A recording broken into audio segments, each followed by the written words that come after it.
Ayan mga kaisa, meron ako ditong in-slice na isda. Ipiprito ko muna yan. Tapos meron ako ditong bawang at sibuyas. Ang lulutuin natin dyan sa isda ay adobo sa gata. Pero bago yan i-adobo, yan ay ipiprito muna natin. Then ito, meron ko ditong gata. Ayan ang ating kakang gata or malapot na gata. At ito naman ang ating gata na malabnaw pero malapot pa din tingnan. So tara guys, sabay niyo magluto. Ayan, mainit na yung ating kawali para sa pagpiprito. Lagyan natin ng oil. Ayan, konti lang na oil para ano lang, hindi naman siya prito talaga. I-golden brown lang natin yung ating fish. So, ayan, basahin natin ng oil ang paligid. Painitin lang natin yung oil bago natin ilagay ang fish.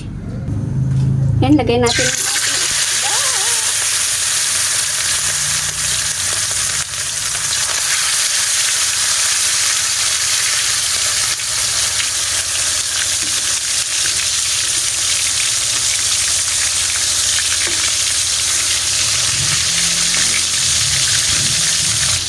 yan, baliktarin na natin guys. Sandaling lutuan lang naman to. Kasi gagataan pa naman yan. Ipiprito ko lang siya para hindi siya madurog mamaya pag niluto ko na. Yan.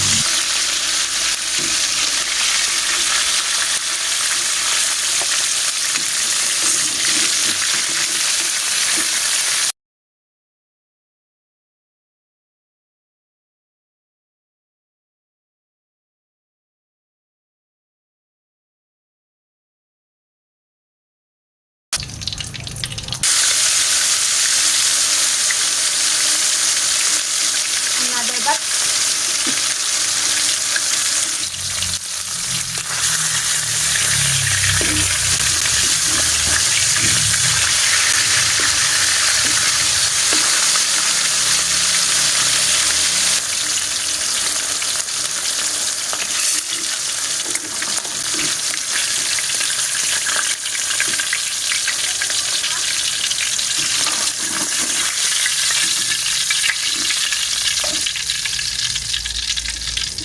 Guys. Hi guys! Magluto tayo ngayon ng ginataang isda.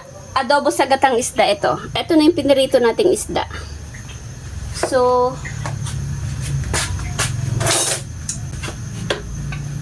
meron tayong ditong bawang at sibuyas. Igisa na natin siya. Diyan na natin siya igisa sa pinagprituhan. Pinagprituhan ng ating isda.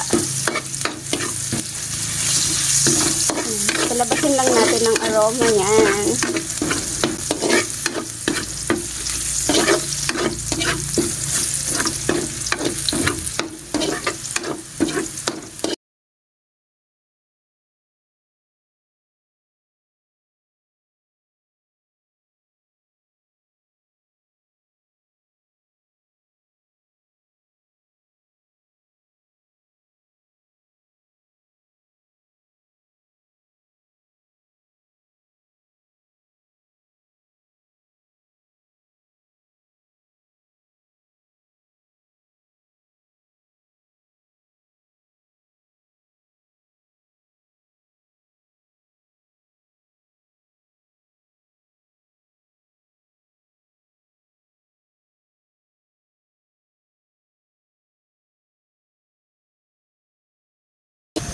Sunod naman, lagyan natin ng, kasi adobo sa gata ito, lagyan natin ng toyo.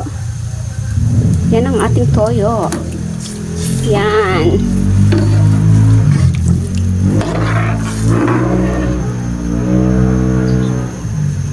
Tapos guys, ilatag lang natin isa-isa yung ating isda na pinirito. Ayan. Ilagay natin isa-isa. Ito yung aking piniritong isda.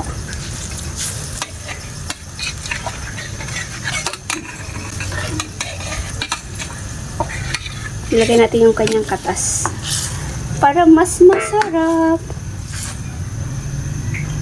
Ayan guys, kumukulo na siya. Lagyan lang natin siya ng magic.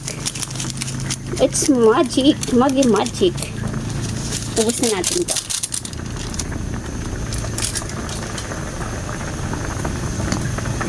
Ayan. Patutuyuin natin yan. Kulong-kulo na siya guys. So, kailangan pa talaga niyang matuyo para bago ko ilagay yung kanyang gatang malapot. So, ayan guys.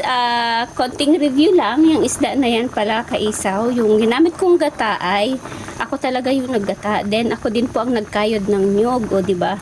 So, pang all around na talaga. Kasi mas gusto ko talaga yung totoong coconut kaysa dun sa mga ready-made na gata. Ang dami na kasi ngayong gata na nabibili lang. Pero, mas maganda talaga yung talagang natural na gata, yung walang chemical. Ikaw yung magkakayod, ikaw yung magpipiga.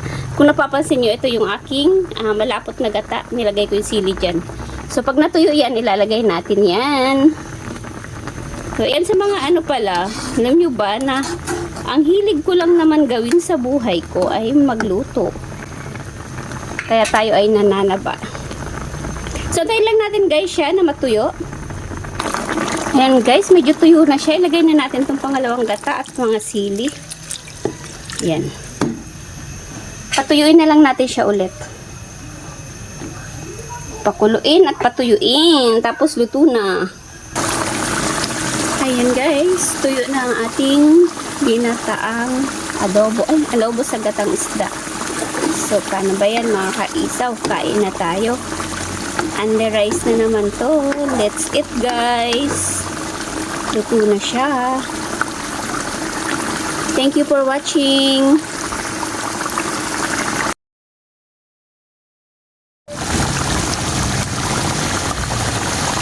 Adobo sa gata na isda. Ayan. Lamarang na isda. Adobo sa gata. Ayan guys. Kain tayo. Ginataang isda. Adobo sa gata. So, lamarang na isda yan. Only rice. So, let's eat guys. Tara na. Kain tayo. Sa mga gustong makisabay dyan, kuha na kayo ng inyong mga kaning lamig. Tara!